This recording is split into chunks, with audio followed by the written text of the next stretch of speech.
The Black Opal by Katharine Susannah Prichard.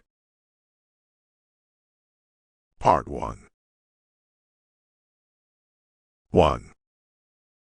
A string of vehicles moved slowly out of the new town, taking the road over the long, low slope of the ridge to the plains. Nothing was moving on the wide stretch of the plains or under the fine, clear blue sky of early spring, except this train of shabby, dust-covered vehicles.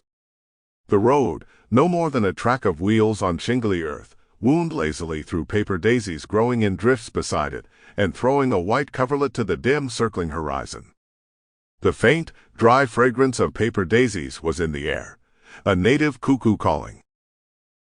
The little girl sitting beside Michael Brady in Newton's buggy glanced behind her now and then.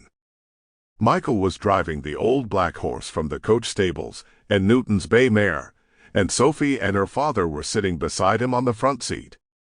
In the open back of the buggy, behind them lay a long box with wreaths and bunches of paper daisies and Buddha blossoms over it. Sophie knew all the people on the road, and to whom the horses and buggies they had borrowed belonged. John Johnson and Charlie Hethfield were riding together in the Afghan storekeeper's sulky, with his fat white pony before them. Anwa Caked and Mrs. Caked had the store cart themselves. Watty and Mrs. Frost were on the coach. Ed Ventry was driving them, and had put up the second seat for George and Mrs. Woods and Maggie Grant. Peter Newton and Cash Wilson followed in Newton's newly varnished black sulky.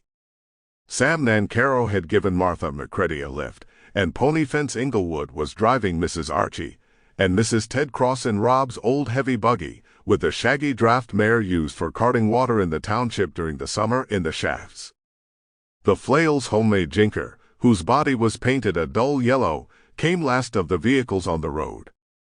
Sophie could just see Arthur Henty and 2 or 3 stockmen from Warrior riding through a thin haze of red dust. But she knew men were walking 2 abreast behind the vehicles and horsemen: Bill Grant, Archie and Ted Cross, and a score of miners from the 3 Mile and the Punty Rush.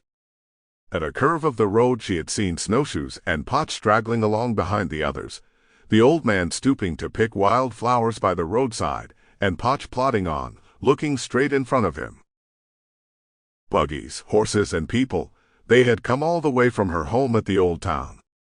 Almost everybody who lived on Fallen Star Ridge was there, driving, riding, or walking on the road across the plains behind Michael, her father, and herself. It was all so strange to Sophie. She felt so strange in the black dress she had on. Sample complete. Ready to continue?